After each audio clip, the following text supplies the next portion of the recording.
Happy New Year, everyone, and welcome to a brand new episode of the Behold podcast on the Genre Equality channel. I'm Hitzer. Isa.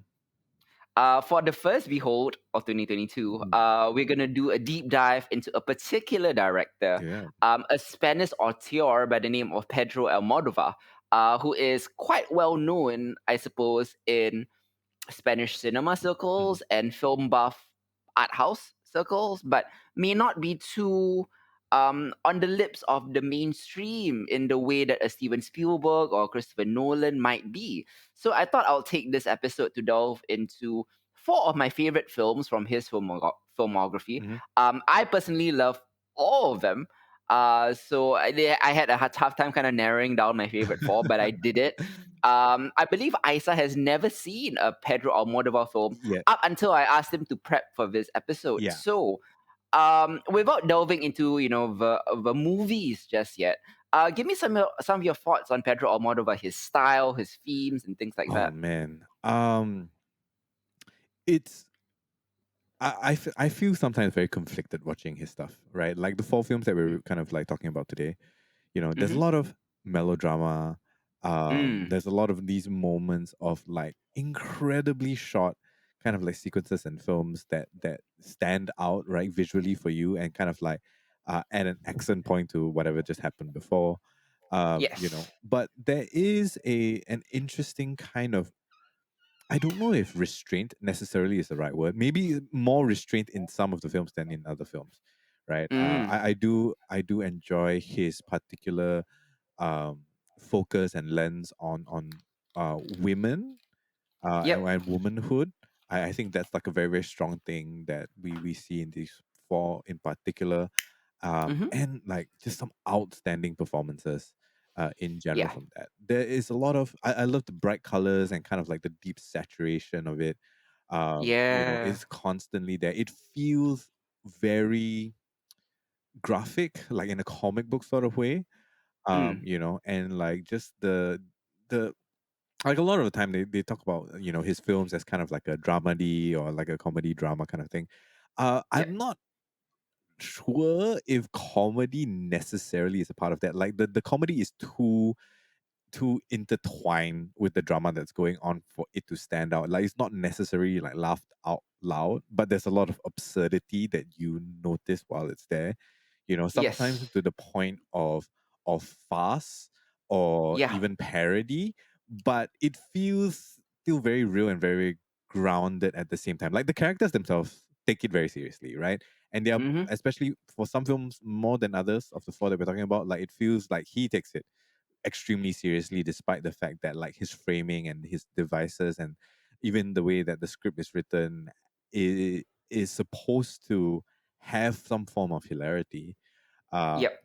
but because it is this kind of like melting pot of so many emotions, both from the Mm-hmm. characters and stuff and what the scene elicits within the audience. It's very hard to separate them into like, oh, this scene was like really funny and I laughed out loud about it. Like it's a lot of conflicting and complex layering of emotions as an audience member watching his Y- stuff. Yeah. Given that this is kind of my first introduction to him, I think like prior to that, I've maybe watched a couple of snippets from women on the verge of a nervous breakdown. Like I had Mm-hmm. to do some, yeah, there were some snippets I would need to write about, but other than that, I've not really dived into his book. So very honestly, the last couple of weeks have been very eye opening. He's a Mm. very he's a very singular creator. I think like you immediately can identify one of his movies. His style. Yeah, his Yeah. Yeah. style is so unique in Mm-hmm. the very specificity of the way it looks and feels. Mm-hmm. And on top of that, like all the soundtracks are just amazing. I was really really taken Mm. by them. I feel like there are very few creators that you can identify instantly Yeah. by their work. Sometimes for good and for bad. Like Aaron Sorkin, for example, is very Oh identifiable, yeah, right? for sure. Um, For good and bad. whereas Steven Spielberg is not. He's more of a chameleon, and it depends on what the movie is. Yeah. But Pedro Almodovar is always Pedro Almodovar, and I think the first thing that pops out to any person who is watching it, whether you be a longtime fan or a newbie, is the color that he uses. Mm. He loves strong primary blocks of color Yeah. and extravagant costume design. There is this kind of madcap mood to the comedy and the drama.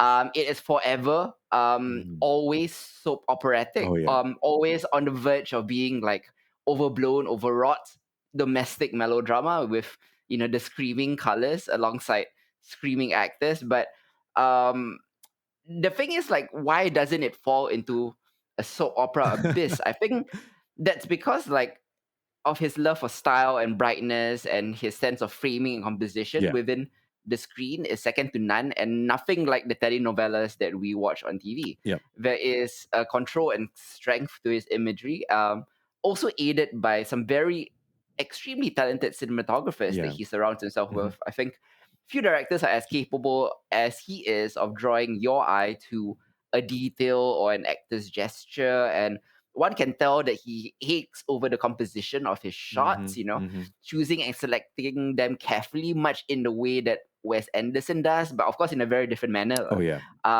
And again, Wes Anderson is another example of someone very identifiable. And it's also manipulate as or generate a specific emotional reaction in the Hmm. audience. I think it's really great. He has a lot of like recurring themes, particularly with marginalized groups. Yeah. The queer community is a obsession with him. So are women and mothers. Big themes in nearly every one of his films. Hmm. And his themes are reflected in his, I don't know what the term is, mood board, his visual mood board, Yeah. the colors and architecture and furniture and costuming all reflect a kind of hedonism or liberation or wild sexuality. Yeah. So it's completely inseparable from his storylines. Like it's a salute to that carnival of color, which kind of implies a thirst for life. His characters are bold to look at. It's very very great to watch. He likes to incorporate consistently theatrical spaces Hmm. or mixed media. Usually there is a film within a film or a theater within a film Yeah. or a play within a film and things like that. Commercials within a film, a hospital information infomercial within a film, things like that. He likes to incorporate mixed media into it. Lah. There's a lot of screwball comedy, a lot of melodrama, a lot of intricate soap operatic plotting. Hmm. He likes to use mirrors a lot. Yeah. One thing that I noticed a lot, besides the exposure of color, is like he likes to use couches. A lot of his big climactic scenes happen on couches. Like, Yeah. um, yeah, he's very very identifiable, and that's why I love him so much. Like, and he remains, I think, very underseen and very underrated outside of Spain, I Hmm. suppose, and outside of the art house film community. What was your favorite Oh of the man, four films? this is hard. Yeah. Uh, I think for me it has to be a toss up between All About My Mother and Volver. I think. Okay. Yeah. Yeah. Volver probably it just edges out just cause like Penelope Cruz is such an what an amazing performance by Mm, her and just the whole cast of women in particular there. I found it the most kind of um interesting in terms of like thematic exploration mhm. with what is done there. I think it definitely feels like one of the simpler conceits of the four films that we're watching. Yeah. Because like All About My Mother is like really, really layered, and then like Talk to Her has interesting kind of reveals, kind of all of Mhm. it, and then Pain and Glory has like all the various flashbacks and the multi storylines kind of interwoven together.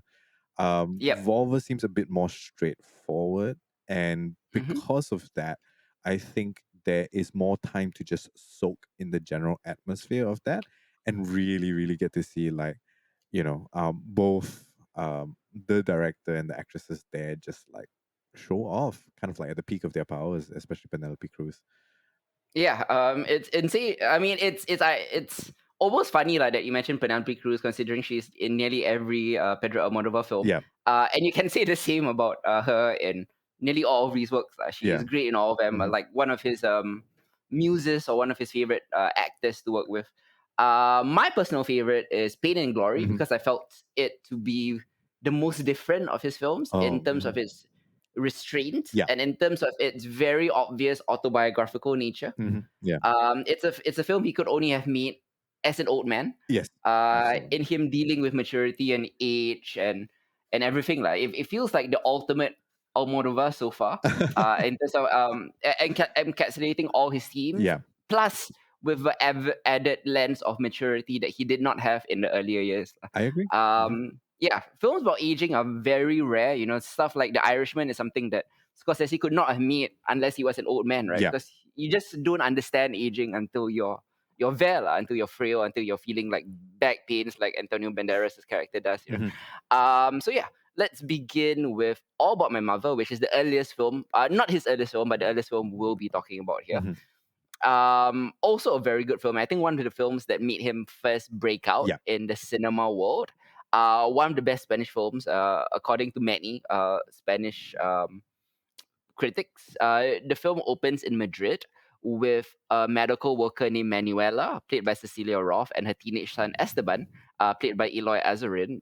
They've gone to see a performance of A Streetcar Named Desire, and they're waiting across the street from the stage door so that Esteban can get an autograph Hmm. from the famous actress Huma Rojo. She jumps into a taxi, intercut with shots from All About Eve, of Bette Davis, eluding Betty Davis, eluding an autograph hound, and Esteban runs after her and is struck dead in the street by a passing car. That sets up the story as Manuela then journeys to Barcelona from Madrid to inform Esteban's father of the son's death. Hmm. Um, there is irony as the film folds back upon itself because its opening scenes show Manuela, who is now a transplant coordinator but once an actress, performing in a video intended to promote organ transplants Yeah. or organ donation. In the film, grieving relatives are asked to allow the organs of their loved ones to be used, and later Manuela plays the scene for real as she's asked to donate her own son's heart. I think the Barcelona scenes reflect Almodovar's long-standing interest in characters who cross the gender divide, Hmm. and Esteban's father is now a trans Westside prostitute. There's a lot of good stuff here in All About My Mother. What do you think about the story, the film, and your first introduction to Almodovar? Oh man. Yeah. So it was the first thing that I kind of dived into Mm-hmm. of the four.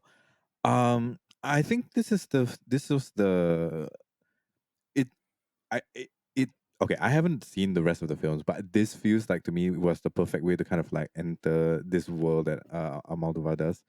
Mm-hmm. Just like with this incredibly fascinating leading women, right, of the story, that uh have these like complex relationships with each other and with the world at large, but at the same time they when they come together for this for sanctuary and for safety and leaning into each other emotionally for help and support and all of that amidst this incredible kind of backdrop that is like Barcelona, right? Like this Yep. vibrant kind of like city that's always noisy and always kind of moving, Mm. and separated by these just kind of moments of silence, of dialogue between one, two, three, or four women seated in couches around the table or at a cafe.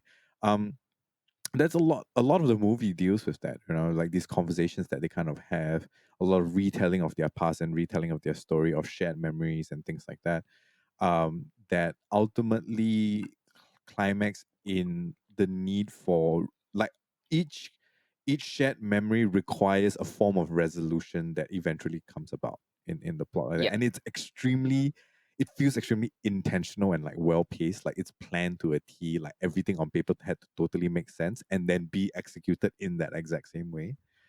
Mm. And All About My Mother just like really struck me at the intricacy of what he was trying to achieve in terms of tying all these storylines together.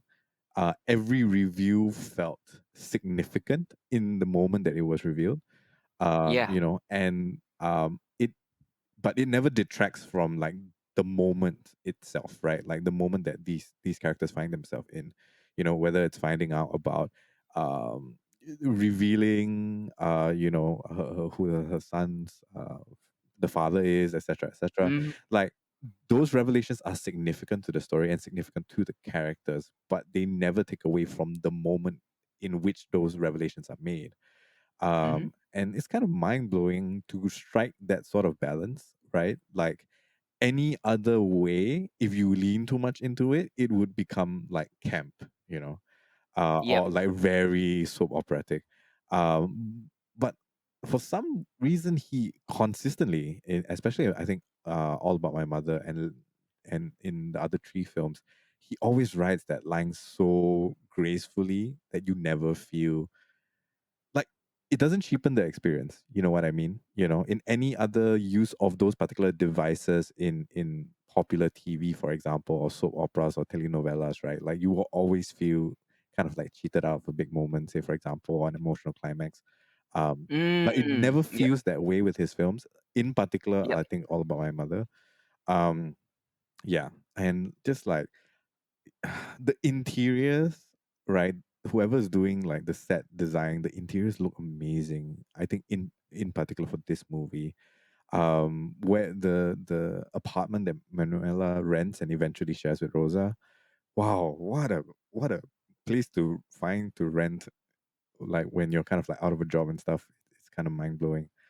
Mm-hmm. But yeah, the visuals are so interesting. I love the constant kind of like going back to A Streetcar Named Desire, you Yeah. know, and all the callbacks and how he intersperses that in very poignant ways to counterpoint something that's either happening before or after that, Mm-hmm. and making it as part of the story as well as a not a rite of passage necessarily, but like an initiation into this like particular sisterhood that they're sharing. Yeah, yeah. I do feel like this is very superbly plotted and supremely confident black comedy. Yeah, Like you said about his comedy, like it's so intertwined with the drama that it feels hard to laugh yeah, at it. You yeah. know, even at its moments of absurdity. It's funny and sad and emotionally generous about love and parenthood and friendship and loyalty and life and art and acting roles and specifically about acting or recreating oneself according to one's Yeah. dreams and about what if anything is truly natural or performative. All the performances here are excellent, Oh and yeah. I think the film is immaculately designed, also as all his films are. So much to like about this. Like Manuela is the heroine at the film of the film and at its center. Hmm. But there are so many other great supporting Oh characters as yeah. well for you to love, Hmm. and I think Almodovar in his films is in love with acting or actresses, with all who are or want to be women Yeah. or people who want to be mothers. And All About My Mother kind of nestles Manuela's story among those of others in her transitory found community that Yes. she has in Hmm. Barcelona. Maternity seems to be rescued from the prisons of Catholicism or Franco's regime with its vision of motherhood as a means of keeping women in the home and of rebuilding Spain, Hmm. and things like that. And he recontextualizes that or liberates that. Hmm. The film does a good job of blurring divisions between birth and adoptive parenthood, Yeah. cis and trans, the desire for a mother to be aligned with other passions. Many of them are queer or trans. Hmm. The all the attachments that these various characters have. Whether they are prostitutes, whether they're actresses. And he captures all this with the delirium and the wishfulness of mental process and Yeah. memory. Hmm. And I think all his films do that to a certain degree, finding new variations on love and grief and other human passions. Mm. And his take in maternity in particular over the years has proved to be ever more generous and intense and non-judgmental, Yeah. and full of agony. And All About My Mother begins that journey with a kind of candor and Hmm. loveliness that you will see continue to evolve in later films, which is why I felt like All About My Mother will be like a great entry point into his work. Yeah, yeah, it definitely felt that way. I mean, like now looking back, having seen the four films, I'm glad I started with this one because I was just kind of like, what should I do first? Should I go backwards? All that. But this was kind of great entry point. I do want to um check out the what's the flower one that inspired this story? I can't The flower one. the flower of my secret, which Mm, which has the seeds of this the story that we plays out in All About My Mother. I would definitely love to watch that yeah. once we're done with this. Yeah. Yeah, absolutely. Yeah, all his films are great and should are worth checking out.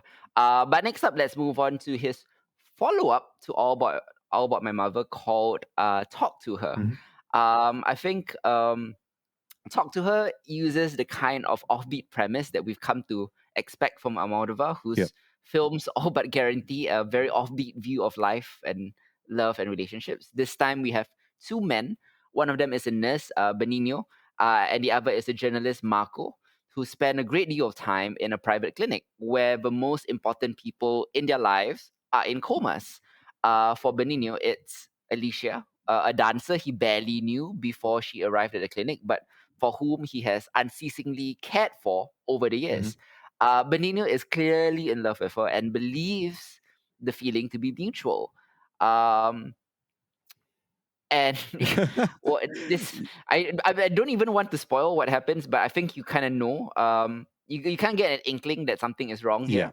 Yeah. And meanwhile, Marco, the other character, the journalist, his girlfriend Lydia was a bullfighter before the fateful day when she was gored by a bull, trampled, and nearly killed. Now she, much like Alicia, seems to be, lying in repose, unlikely to ever awaken. There are plenty of movies available about women talking to one another, but films that chronicle deep, meaningful conversations between men are quite a rarity Hmm. in a very even despite the fact that male characters still dominate cinema. Yeah. I think Talk to Her is one of those unusual films with Benigno and Marco developing a powerful bond as a result of their common circumstances, their loved ones in comas. They speak to their comatose women, but with increasingly greater frequency, they begin to rely on one another instead.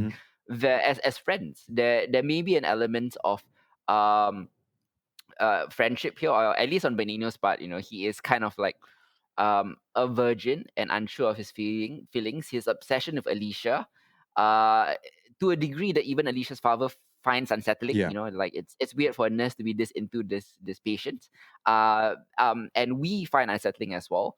And Benino is clearly a disturbed individual, right? Yes. He spent 20 years caring for a bedridden mother before switching his attention to Alicia, who seems like a surrogate or a replacement for his mother, Hmm. as well as a person of sexual interest. Like some of the most telling scenes about him are the flashbacks, which show him spying upon the dancer who is now in a coma Yeah. from afar, before working up the courage to approach her. Marco's past is less creepy, but also has deep emotional wounds as well. Hmm. I think both actors have the poise and ability to convey what their characters are feeling, and their portrayal, it offers like Javier Camara, for example, who plays Benigno, right, Mm. is simultaneously naive and unsettling. He's the kind of person that we want to be sympathetic towards, Yeah. but are also wary of. Hmm. Daniel Grandinetti's Marco is more straightforward, a man who's been scarred but begins to rediscover himself with his relationships with Lydia and Benigno. Perhaps the most difficult acting job belongs to Leonor Watling, who is forced to spend most of the film in a Oh coma and man. often nude. And Almodovar, I think, gets all the details right here, from Alicia's dancing to Lydia's bullfighting to Benigno's nursing. I think I found the scenes depicting the care of the comatose patients to be revealing, since I particularly had no idea how much effort is involved in taking care of a comatose person. Yeah. You think they just lie there, but they need their muscles work. They need to be bathed everywhere and things like that. As usual, he interweaves moments of humor amidst moments of like extremely dark, taboo storytelling. Yeah. That he somehow manages to both condemn and find empathy with the person. Uh-huh. And I think it's very powerful. What do you think about Talk to Her? Oh man, I definitely agree with a lot of points for you there. I think on the last point in particular, right? Like, in Yeah. this again wonderful kind of wonderful kind of style that he kind of owns, right? In terms of storytelling. Mm. What's very telling is that a lot of the moments, I think, when Benigno is with Alicia, like the comatose Alicia and all of that, and either washing her or massaging her, or where she's like partially nude with or without somebody else there, like those very same scenes, right? There is both a clinicalness to it, while at the same time being sensual, while at the same time being creepy, while at the same time having an almost like sanctimonious or sacred feeling to that, all in a Mm. single scene that can change from frame to frame. And Mm. it is intense. It is an intense experience to feel all those things in succession or even at a time in a given like 20 seconds of the film, right? Mm. And he strings together so many of these um kind of like very emotionally packed, I guess would be the right way to put it, emotionally packed vignettes across the time of these two men's histories and their relationship with both their loved ones slash each other. Mm. And talk to her is ooh. I mean, like, I think perhaps the most taboo of the four we're talking about, like when it comes to like, taboo Definitely. storytelling and things like that. But yeah, I felt so conflicted watching this. I mean, like, I fully enjoyed the entire experience as a whole, as a film. But Hmm. it gave me a lot to kind of like work through emotionally, right? Yeah. Yeah. And that felt both uncomfortable and rewarding at the same time. Like it's a lot of very conflicting emotions about that. And that's something that I'm continually seeing in the four films there. But it is highlighted, I think, most by Talk to Her, Mm. more so than maybe many of the other films. Benigno is such a fascinating character study. Hmm. Like you said, right? You want to root for him on the one hand, but at the same time, like, it's just fucking full of red flags, all Hmm. over the place. And then you kind of question, like, if Marco continues his friendship, is he implicit in a crime that may or may not have happened? Yep. And then that whole thing that kind of plays out, and then the way the film kind of ends with the reconnection of Marco and Alicia, Hmm. like, man, it poses a lot of questions, and it poses a lot of uncomfortable questions at the same time. uh Yep. but it is so intricately detailed, like the attention to detail in every scene, in every process. It's a very process driven film in terms of like Mm. the journalism process, the process of like donning your attire as a matador, right? The ritualistic kind of processes that we go through in day to day to prepare for our day, or to prepare for our jobs, or any of that. Like, all of those are painstakingly filmed and archived and displayed and laid out for us to see. Hmm. And that kind of like really struck me as a very interesting way to let these processes uh, add to the characters and tell the character stories alongside these very poignant, very long, drawn, bated breath kind of conversational moments. Yep, yep, yep. The pivotal moments or action of Talk to Her, I think, could be horrific, or at the very least nauseating, and it Oh is. yeah, Yet there is also at the same time such imaginative warmth that Almodovar conveys to his two male leads. Combined with his stylization, and his take on the real world or surreal world. yeah, Um, Benigno's fetishization of Alicia, yeah. uh, one of the highlights of the film is inspired by seeing a silent film called Shrinking Lover. Mhm. This is a hilarious, wild, I don't even know. It's one of the wildest things I've ever seen. Yeah, It's almost Charlie Kaufman-esque in its wildness. It's a silent film within a film. It's a black and white pastiche yep, sequence that Almodovar plunges into with relish, whereby a scientist accidentally swallows a shrinking potion and roams erotically over the landscape of his lover's body, like Gulliver yeah, in Gulliver's Travels, and finally diving ecstatically into her vagina. It is an act of reverential worship, Yeah. supposedly not penetration, which is how presumably poor Benigno thinks of his own transgression. Yes. All this objectification comes to a crisis, right at the end, when Absolutely. I think it's not really much of a spoiler. Like, you kind of know that Benigno like rapes his patient, Hmm. and confesses to Marco his crazy plan to marry Alicia, a scheme to which he is convinced that he has her consent, despite the fact that the woman is in a coma. Yeah. Um, yeah, it's wild.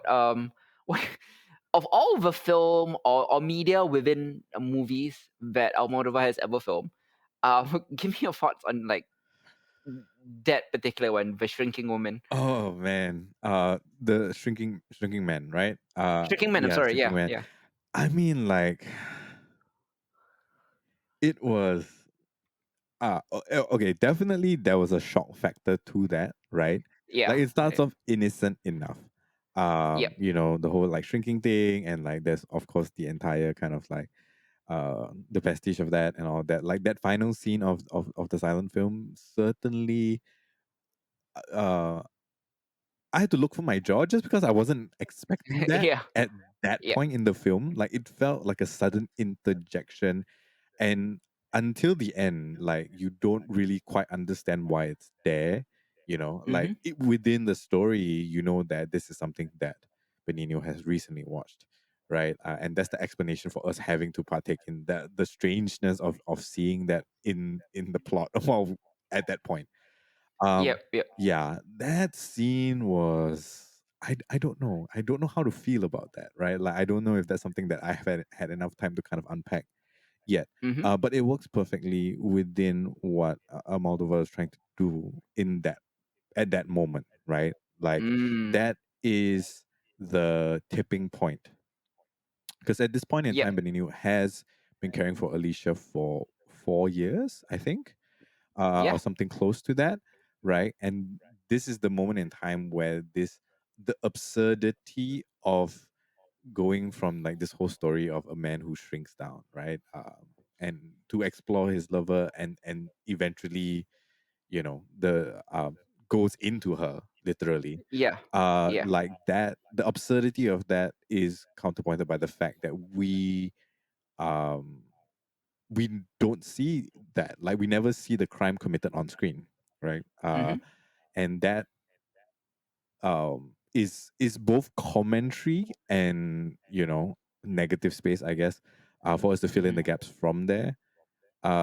Yeah, I don't know if I have enough time to kind of sit on that to process it completely. yeah, It is mind blowing, right? yeah, When you piece everything together, it's like, what was I just like kind of put through, mm-hmm, you know? yeah, And yeah, am I, because of that, also as an audience member, like compliant or liable? Because yeah, it's just insane, right? Because it's a scene mm, that's given to you without like explaining to you why or what or where or when, and you have to partake fully in that scene for the story to continue.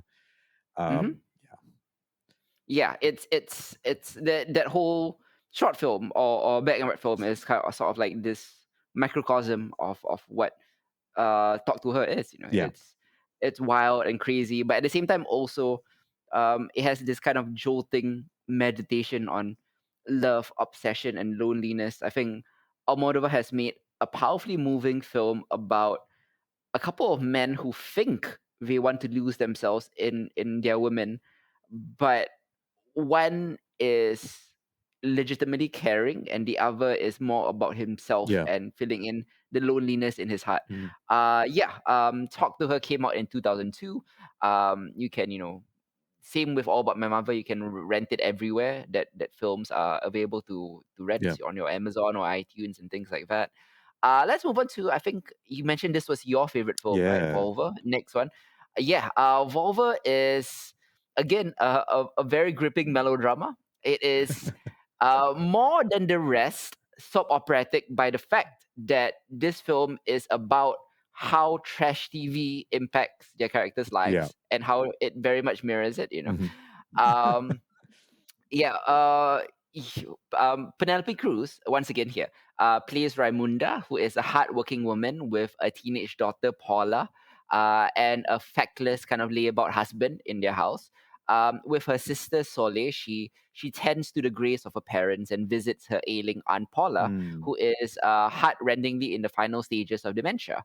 So Raimunda's family life shatters with one terrible act of violence, and there is a secret about her late mother Irene that surfaces when her late mother Irene returns from beyond the grave Yeah. as a ghost question mark to make contact with her astonished daughters. Is Volver a ghost story? Is it Uh, really? Not really, no, but but yeah. I probably wouldn't reveal it. It's kind of a cool twist at the end. Yeah. I thought it was a ghost story, but it ends up not being one. And the movie kind of drifts along this periphery of the supernatural, and Almodovar like kind of walks a tight line with a master's confidence. Since this is your favorite movie, I'll let you like take the lead on this. What do you love about Volvo? What makes it Oh so special? man. I think Volver feels different from the other three that we've watched, right? I mean, Hmm. obviously, Pain and Glory is very distinctly its own thing. Mm. Given when it was made in his career, um, Yeah. was that Volver has this very kind of like interesting tribute to the neo realism of like the 40s, I guess. Mm. Penelope Cruz like definitely plays kind of like the part of that, right? If anything, like has the feel initially of like what a telenovela would be, like this is definitely it, like kind of hands down. Yeah. With that, again, there is a lot of like layered kind of like emotional work that's being done by the characters and the audience members at any given kind of point in time. But I do feel like one of the reasons I enjoyed this a great deal is because the focus, in the initial stage at least, on Penelope Cruz's Raimunda, Hmm. it paints her into a very interesting picture of femininity and motherhood, right? There is the provision and the protection of her daughter Paula, of which we find out things about later, right? The whole idea that she has to be strong, and like get things done, right?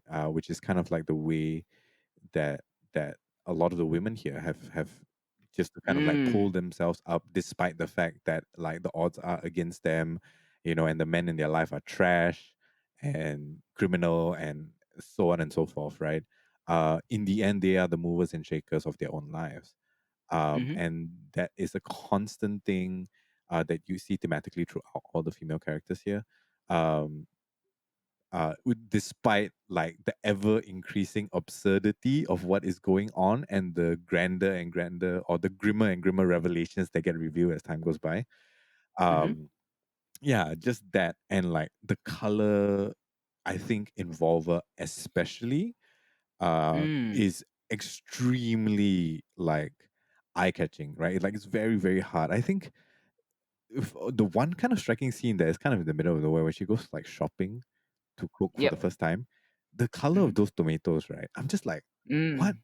in the what? How I've Hmm. never seen tomatoes like that, right? And it's just this constant.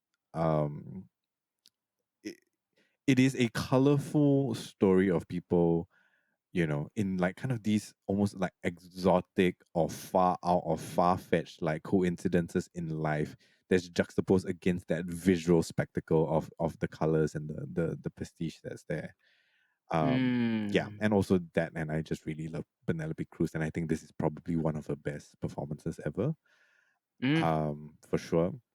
And Yeah. it's so easy to see like why she I think she's done like what 8 movies with him, Lots. yeah, Yep. or something along those lines. So yeah, uh, just kind of my initial thoughts. I think without necessarily revealing too much Yeah. of the story. Yeah. Yeah. One of the things that I really, or one of the things that is unexpected about Volvo Yes. is that It's not really about murder or the afterlife. No. It incorporates those inconvenient developments into the problems of daily Yeah. living. Like his characters approach their dilemmas, Yeah. whether it be, someone murdered my husband, and how do I dispose of his Yeah. body, to my dead mother is now a ghost hanging about my sister's Yeah. house. Um, but they approach it like it's normal, like it's just another thing they have to deal with. Yeah. Like it's just like they approach it with such like practicalism and Yeah. pragmatism.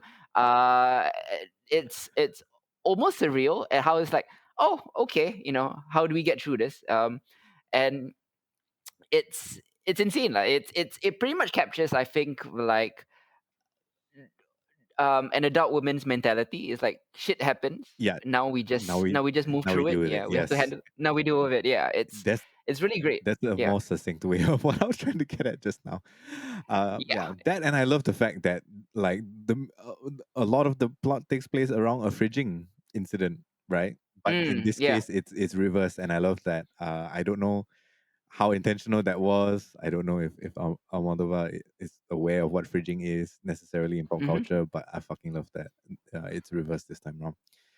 Yeah, yeah, yeah. The details of the narrative, there's a lot of like death, cancer, betrayal, parental abandonment, and then more death and ghosts. And I think you might read the description and think that there's this impression of dreariness or war, No. but nothing could be further from the truth of Volver, which is buoyant with great music and colors and vibrancy, Yeah. without being flip, and it consoles heavy emotions without Hmm. ever becoming maudlin. Hmm.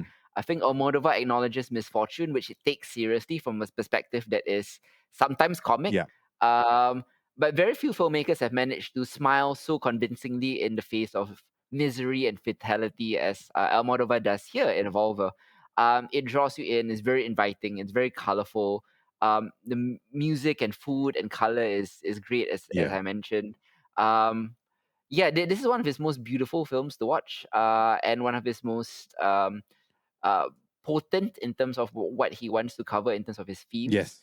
Yeah, it's and of course, the show within the show this time is a lot of trash TV, right? Yeah. And it's trash TV is the kind of thing that Almodovar stories could be if it wasn't so well handled. Oh yeah, for Uh, sure. and he always does that. I'm always worried whenever I read the plot of an Almodovar film. It's like this could easily be like a telenovela or soap opera, Yeah. like a Days of Our Lives kind of Yeah. thing. But somehow he elevates it into like the realm of high art, and I'm continually amazed that he keeps It's doing it.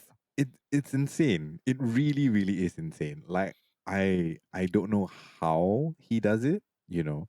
Like Hmm. one could spend a good chunk of a lifetime, right, just studying these films to see how one can elevate something like that, or the methods and techniques, and it feels like he has got it boiled down to a science, right? A lot of time watching his films feels like I, as an audience member, am being led upon a very strategic, like specific path, emotionally, as I'm going through that. Like it's concocted in a particular manner for that to happen. And there are moments where it Hmm. feels like that, right? But as you're watching the film, you just kind of get whisked away by everything else that's taking place. Um, Yeah. yeah, and I think like Volver in particular is the most um not dissociative. What would be the right word for that? uh Mm. yeah, the what you feel, like reading the plot line on paper and what you feel after watching the film, right, are the opposite extremes. I think more Mm. so than any of the other three, for sure. Yeah, yeah. Yeah, I love this movie as well, which is why it's one of his top four films for me. Hmm. Yeah, you can watch Volvo again. Go rent it, buy it on iTunes or whatever. Oh yeah. It's available right now, or if you're one of those old school people, it's available on Blu-ray as well.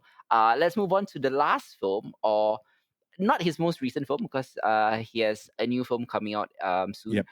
But I'll talk about that right at the end. But let's talk about Pain and Glory first, which is Mm, my personal favorite of the Almodovar canon, because it is the most gentle and emotionally naked movie that Pedro Almodovar has ever yeah. made. It is an autobiographical work, although that's more of a matter of approach than of actual Yeah. content.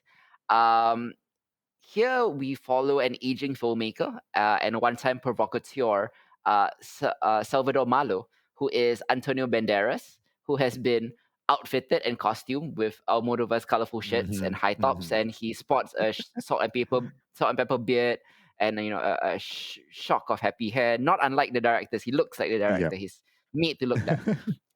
The character even lives in Almodovar's real life apartment. The production reportedly shot there, and when it moved to studio, replicated the filmmaker's own Yeah. apartment. With its impeccable, vibrant decor and the rainbow curtains and the primary color cabinets, and oddball works of art. His apartment in real life looks like an Almodovar movie, and why not put it in an Almodovar movie event? Um, so Salvador here is clearly the fictional alter ego of Almodovar, a vessel through which the director can confess his doubts and regrets and tie up loose ends that he may not have been able to do in real life. Salvador at times seems to be a man built entirely out of memories. When we first see him, he's submerged in a pool, flashing back to when his mom, played once again by Penelope Mm-hmm. Cruz, who is washing clothes and singing alongside some other women by the creek. Then, via a captivating animated sequence, Salvador tells us about his many ailments, his migraines, his depression, his twisted vertebrae, and all the various methods and medications that he uses to control them. This is the pain, presumably. And in the same breath, he discusses how his filmmaking career has taken him all over the world and taught him all about the places and countries and towns that he could only once dream about. Those are the glories, and those are the pains. The question in his mind is how to keep both extremes in line as he grows older, because right now that's all he's got. It seems like the pain has surpassed the glory. And pain and glory weaves in and out of the past through varied forms of expression. There are paintings, there are plays, there are monologues, there are movies, there are snatches of literature. Um, but fundamentally, the picture has like two tracks. Yeah. One of them is in the present. Salvador is trying to make amends with an actor whom he once feuded with, and I think some have suggested that this references a long period when Almodovar and Banderas themselves didn't work together. But I think it's about something else. It couldn't have been Banderas, but whatever. Mm-hmm. And then he promptly gets hooked on heroin, a drug that he's always scoffed at. Mixing that with his painkillers and generous helpings of alcohol, I think Salvador drifts further and further into his memories, particularly the period when his impoverished family moved into this very beautiful small rural town and literally live inside a cave. I'm not joking. They find an apartment in a cave, and then the mom hires this local illiterate bricklayer to help fix up their cave house in exchange for young Salvador teaching the man to read and write. And of course, the young Salvador in the throes of adolescent sexual awakening becomes fascinated with this hunky bricklayer. And Mm-hmm. the grown-up Salvador is a man who is paralyzed creatively and emotionally, given all his aches and pains, and maybe in danger of being paralyzed physically as well. And yet creation still swirls all around him. This is a great film about autobiographical Yeah. film without really being autobiographical. He Yeah. he makes a version of himself in a way that I suppose, like, a lot of people do that like these days. Like, for example, Dave is Mm. a loose version of the real Yeah. person. Not really, but you can see enough of him in there Yeah. to make this seem very emotionally Mhm. honest. What do you think about Pain and Glory, which I think it was his latest up to this year's movie? Yes. Yes. Yeah, 2019. Right. 2019. Yep. I just think it was a very interesting. First of all, Antonio Banderas does a great job here. Mhm. But in this particular film, I think for the first one, like our focus isn't on the women necessarily, right? Mhm. For the first time in these four films, A long time, a yeah. long time.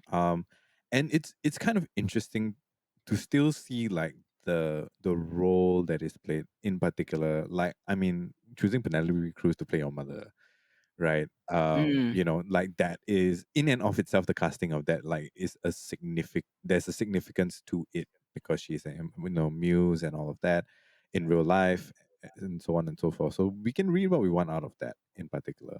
What is Yep. very fascinating, I think, is the relationship between the three kind of main men, right? So, with Salvador and with Federico and Alberto, like Mm. the way that their conversations unfold with so much history behind them that at any given point in time we may or may not be privy to already or have not been revealed to us already is extremely potent. But at the Mm-hmm. same time, these are very restrained characters, right? And I think that's also indicative of like the overall feeling of the film, right? There are a lot of moments in which, rage or regret or an abundance of feeling attempts to take over or might feel like it may overwhelm. But Yep. it always gets to that point, but never past it, Mm. and I feel like the most telling of that is actually Alberto's kind of like reading or performance of addiction, Yeah. and Yeah. how he plays that out is very much the entire vibe of the entire film. Mm-hmm. It is very intentional and controlled and restrained storytelling, that is feels at once both masterful and threatening. Do you Mm. get what I mean? Like it Yep. Yep. feels as though it's not that we're not being told the full story, right? But it feels more like we're not telling you the full story because you might not be able to handle it. It is the kind of feeling that I get from that, Mm-hmm. and like I think it takes a great deal of skill and just like mastery, both on the acting side of things and on the directing side of things, or even the cinematography, to land all of that consistently time and time again across every scene, right? How far do you Mm-hmm. push for that, for people to get that feeling or be uncomfortable or be curious, right? But never go past that line, and just kind of push it as far to the limit as it goes. Yep. Um, Yep. yeah, this was the most recent one. I actually just watched this a couple of days ago. Mm. So it's still kind of fresh in my mind, and um, a lot of my thinking and unpacking after watching the film has been about like why did he choose to make it that way? Like, what is the particular statement he's making at this point in his career, given the Mm-hmm. autobiographical nature slash format of this film? Mm-hmm. Is it like, does he feel, and of course this is me just completely reading into his reasons for making this film, right? Sure. But like, does he feel that he has lacked restraint and therefore wants to showcase that, or does he feel Mm-hmm. he has been too restrained, which is puzzling, maybe Mm-hmm. given his body of work, and he would like at this point in time to like flourish out of that. Yep. It's an interesting choice for someone who has not really shown restraint in many of his other films. Yeah. Yeah. But it is no less potent and no less powerful and no less unnerving in its Mm-hmm. own kind of special way, right? Like the restraint feels more disturbing because it's a Almodóvar film, Mm-hmm. and it betrays that there is more to it than is being revealed or that the audience can see. Yeah. Yes, yeah. A key to like what makes the film work obviously is Antonio Banderas, Oh like who yeah. carries nearly every minute of the film, and it's probably the most understated or world weary that we've ever seen. You know, Banderas is usually seen as this like Latino heartthrob action Yeah. star, um, hero. And here he is tired and in pain all the time. He feels so worn down, and it's the understated performance. Also, his ability to play the many roles that Salvador finds himself Oh in. yeah. Sometimes he is a repentant friend, Hmm. 1 minute, and sometimes he is the domineering director the next. And in a series of scenes with his own ailing mother, we see him go from parent to child and then back to parent Yeah. again.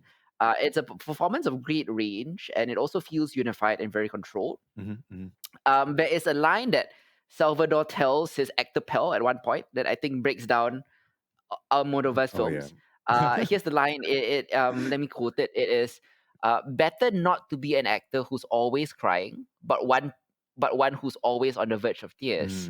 Mm, Melodrama has always been in the director's bones, as we yeah. said, but he's always resisted the indulgence that comes with it. We rarely find wild, uncontrolled bursts of emotion in any Almodóvar film. Instead, what we get is the spectacle of people struggling to hold things back, and the feelings are instead displaced onto the decor or the mise en scene or the music and things like that, but never in the people themselves. Yeah. So that kind of like very succinctly breaks down his ethos, lah, I guess, in that one line that that his fake director is telling the fake friend, the fake actor.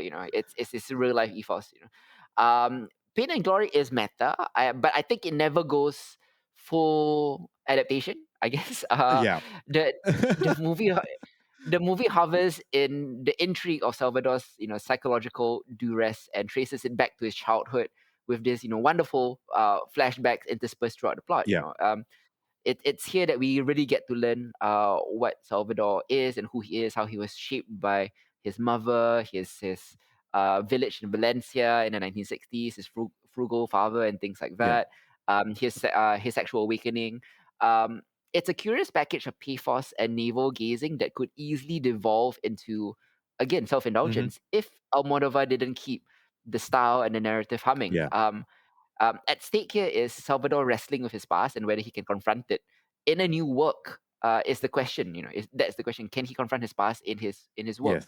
or whether he has the capacity to produce new work at all? Yeah. Without filming, my life is meaningless, he said. And the suspense of the movie stems from whether he gives into that dark void, and it's really driven by Banderas's like very lovely nuanced turn and the slow burn exposition. Mm. It's impossible not to feel the turmoil on both sides of the camera, like what Salvador, the director, is feeling, Yeah. and what Almodovar, the real director, is feeling. Yeah, that's why I really love this. Like it kind of dispenses with his usual big playful Uh-huh. scenes and settles into a more pensive mood as it winds down. It's more one of the most unique Yeah. Almodovars I've ever seen. Yeah. Any final thoughts on Pain and Glory? Oh man, I just want to talk about like my favorite line from here and how Banderas it's as Federico is leaving and he asks whether he wants to stay. And Mm, what's the line again? I would love for you to. I'm paraphrasing, but let's close our story yeah. as God intended, right?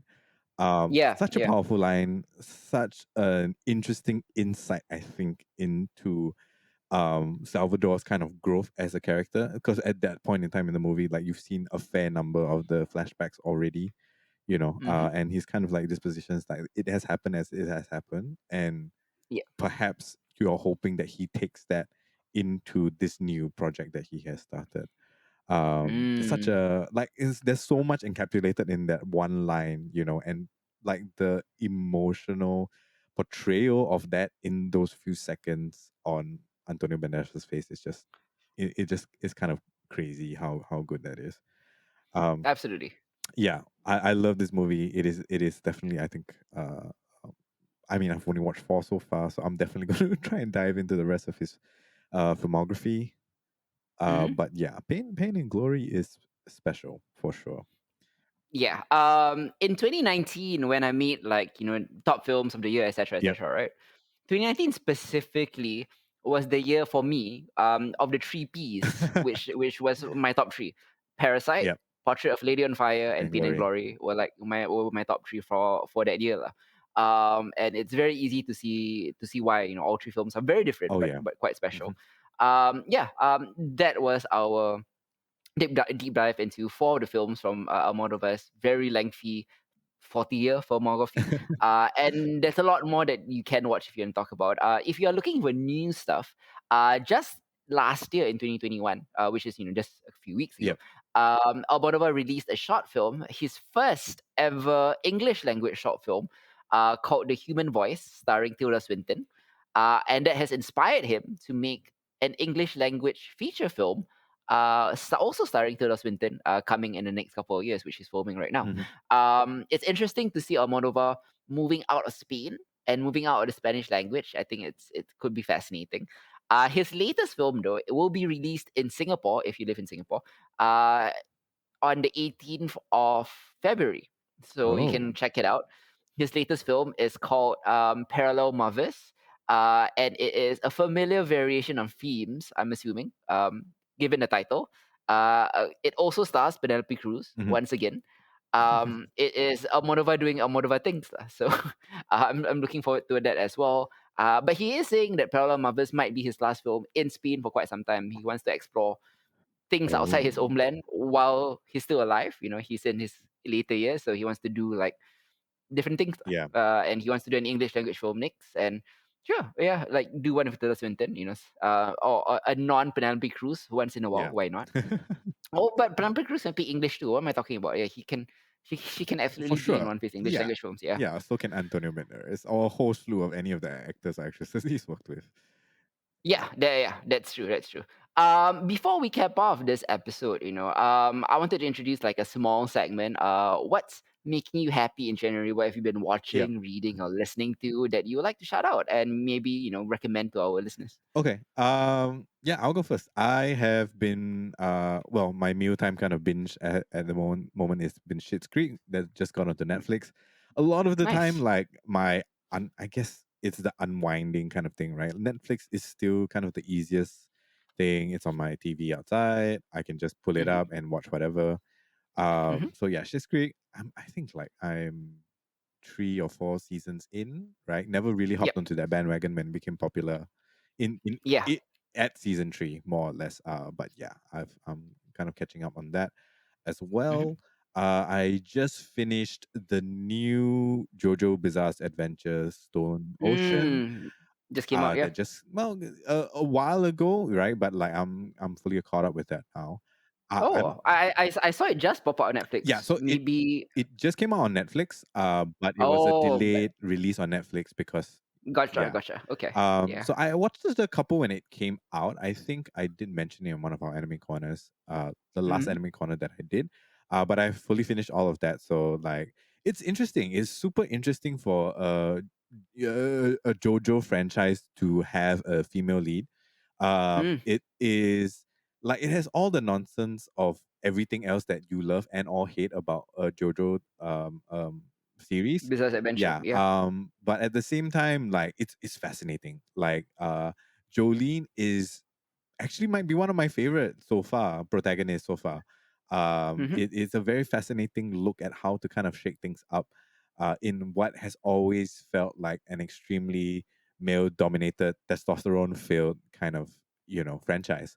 And it Mm. does mix it up a great deal. There's also a lot of like absurdist orange is the new black kind of vibes, which I've enjoyed tremendously Gotcha. as well. So yeah, other than that, like things I've been kind of keeping up with within the anime world recently, religiously following where Demon Slayer is going. Hmm. Really enjoying this entertainment district. I think it raises a lot of very dark themes and questions that I don't Mm. think we've seen so far.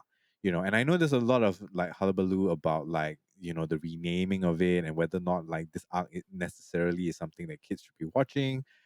Look, right? Mm. If your kids aren't teens yet, they shouldn't be watching most anime in general. I'm just gonna put it out there, right? Sure. And Demon Slayer has never been something that is meant for kids. Mm. But like the red light district and prostitution oldest profession in the world, right? At some point in time, it's Hmm. something your kids are gonna have to confront. If you're Yeah. already letting them watch Demon Slayer for 2 seasons, you know, Mm. I think you're a bit too far gone for that. Not Yeah. that I have any right to tell you how to parent your kids, but just my 2 cents. Yeah. Um, Bro, there are like worse things out oh there. Like yeah, Attack on Titan is like 100 times more violent. yeah, Your kid should not be watching Devilman Crybaby. I can agree with yeah, that. But I absolutely. think Demon Slayer is okay. Yeah, Yeah. Demon Slayer is I mean, for all intents and purposes, it's middle of the road. Lah. I'm not saying it's kid friendly, right? But it's middle of Yep. the road. Yeah, and again, like I don't understand what the hoo ha was about, Hmm. for this particular arc, right? But I'm really, really Yeah. enjoying it. I think like Demon Slayer continues to have a very sensible, if somewhat mundane, power leveling structure Hmm. that I Hmm. enjoy. That is uncommon for shonen arcs. Hmm. Yeah. In addition to that, Komi Can't Communicate, which just ended, I think last week. Mm. Continually kept up with that, and Blue Period, which also just ended. I think that also wrapped up kind of very nicely as well. Nice. As for like non-fiction stuff, I think I've been watching this, and maybe we'll talk about it in our kind of like food episode of Behold or whatever it is. Is Mm-hmm. oh man, what is it called? Uh, 1 second. It's this. Sure. It's called Flavorful Origins. Mm-hmm. And it's this kind of like documentary style thing about food and ingredients from like very specific regions in China. Like Mm-hmm. the cinematography and all that is chef's table level, you know, and they've got a great kind of, Mm. but it is fascinating to just kind of learn about these things. Like at the moment, that's kind of like my non-fiction kind of binging thing. Like every episode is a Nice. particular ingredient from a every season is from a particular region, and Mm-hmm. every episode is a particular ingredient, and it spans from like anywhere from 12 minutes to like 20 minutes for a go. So like it's a very easy watch, like super informative, Mm. and will make you hungry. I guarantee that. Nice. Um, yeah, I think that's pretty much it. I think it's been not too packed in terms of like new stuff at the beginning of the month. Okay. And I'll save like kind of the upcoming anime stuff. Um, For genre, yeah. for Anime Corner, I have caught 2 episodes of the new Cheer. Mm-hmm. Wow, it feels like a different show, man. Um, Yes, yeah. yeah, Cheer season 2 is in many ways superior to Cheer season 1 yes, because it is dealing with the consequences of Cheer season 1. Not just in terms of Jerry Harris's arrest, which is front and center, yeah, definitely because they had to address that straight away. But in terms of how they deal with the popularity, like how does it affect their work in the cheerleading squad when they're doing like a million interviews a day, they're on award shows and things like that. How does that distract them? And post the popularity, you haven't even gotten into how the NCA Daytona Championships hmm, were cancelled 7 days out because of COVID. Um, the 2020 season, which at least the way that Cheer filmed it, it looked like that was going to be the best season ever. yeah, Everybody was on top form. Ladarius, Lexi, Morgan, Gabby were back and all of that. And they were doing like a bunch of like zero full outs, so they were like primed to win. yeah, But then that got cancelled, and then after the 2020 season, Lexi is gone, Ladarius is gone, Morgan is graduated, things like that. So they lost a lot of their world class players. hmm, But the most interesting aspect of Cheer season 2 also is 50% of the show now is dedicated to their rivals, Trinity Valley yeah, College. And it comes as an interesting point, I think, around after they handled the Jerry stuff in episode hmm, 5, which they had access to Jerry up to the point of his arrest, which makes it a very intimate look at what happened lah, yeah, and how the team fell apart over it. Specifically with how Monica handled it, how Ladarius handled it. I think, Navarro just got fucked up by that, and because of that, the 2021 season was in shambles lah before it began. On the flip side, and they lost Lexi, they lost Morgan, who graduated and stuff like that. yeah. On the flip side, on TVCC, the new crop of freshmen that they got in 2021, you'll see this in the second half of the season. Okay. It feels like, what's that basketball anime? Like Ku- with that incredible class. Uh, Kuroko's basketball. Yeah. yeah, yeah, like TVCC in one fell swoop, they got like a Kurosuko like dream team Yeah. of freshmen who were like the best in the world or the best in the country at that Yeah. point in terms of high school Mhm. going to college, and none of them wanted to go to Navarro because they wanted to avoid the cheer drama, the Netflix show drama, Yeah. and all the stuff that came out of the Jerry Harris stuff. So not only did they lose a bunch of world class like guys and girls, their rivals gained a bunch of world class guys and girls. So it made Navarro an underdog again. Hmm.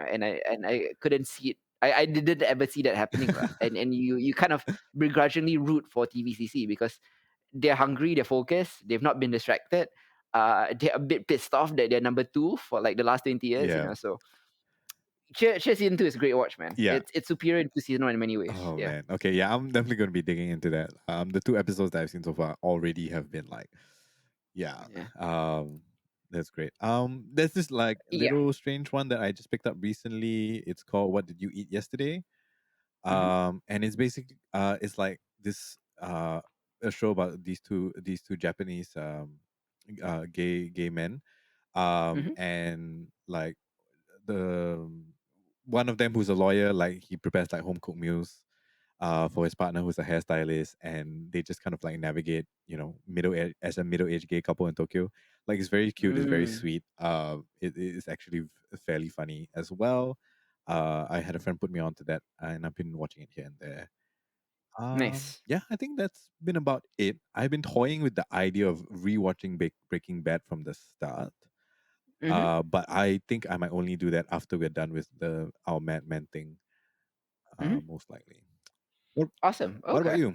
Um, West Side Story is definitely one of my highlights of Oh January.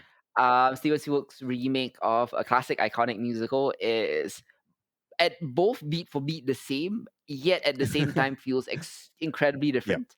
One of the best live action musicals I've seen in a long time, particularly with a lot of fresh new voices and incredible new cinematography that adds a physicality and a heft Yep. to the moves and the movements of the dancing that was not present in the original West Side Mm-hmm, mm-hmm. Story in the 60s and in the Broadway play. Petite Maman and Tragedy of Macbeth are two movies I really love from this month, which I will talk about in genre. Yep. People who are going to say that Macbeth is not genre, fuck off. They are like witches and ghosts. Yeah. Uh, Licorice Pizza is probably the best film that comes out this year. I've already seen it, but I still will watch it in a couple of days. Yeah. Yeah, one of Paul Thomas Anderson's best. I think it far supersedes anything else that I've Oh seen in the wow. cinema Okay. this month. Euphoria is back for season 2. Yes. I'm If- holding off. I yeah, think I'm gonna try and binge it at one go. We'll see how it goes. yeah, Euphoria doing the most in a very Euphoria style. It's Mm. very in your face. Mm-hmm. Euphoria might, for me, have tipped over into the style over substance element, Oh. particularly with the first 2 episodes. Okay. But the style is so eye-catching Yeah. and so insanely technical. The technical wizardry of the camera work and all that. That I kind of don't mind. Okay. But we'll see lah. Maybe it's just to catch your attention again before they delve into the meat of it. Yeah. Station 11 I'll be talking about in Genre Equality. Might be the first perfect show that I give a 10 out of 10 score In a while. since Watchmen, Yeah. since for 2 years. Um, yeah, I think that might be. Oh, the Book of Boba Fett has been really good. Oh I've been yeah. enjoying that quite a Yeah. bit as well. I forgot about that. Last but not least, I want to shout out a show called All Creatures Great and Small. Mm-hmm. It is a bucolic little show set in England in the 1930s. It follows vets who take care of farm animals and pets, and that is it. It is a very comforting show about people looking after animals and looking after the owners and the people who love those animals. If you want a kind of Ted Lasso meets Downton Abbey vibes, but with a lot of cute animals who are in uh, almost in a Grey's Anatomy situation almost every week, where vets have to like fix Yeah. them. Yeah, I really enjoy All Creatures Great and Small. They obviously there are very little Uh-huh. stakes. The highest stakes that you can get is like, is this cow going to die? That's it. Okay. But I find it a very comforting watch in a very like high pressure, depressing real world. It's just a comforting watch to Yeah. watch. Like nice people in the country being nice to each other and being nice to animals. It's just nice. Yeah. Yeah, and that's it. Those are our recommendations for this month. I will be back for Genre Equality in 2 weeks. Yeah. And of course, next month we'll do the very opposite of what we did last year, and we'll recommend a bunch of anti-Valentine Oh movies yeah. for the for February. Till then, happy New Year, guys. This is I Hitzer. myself. Goodbye.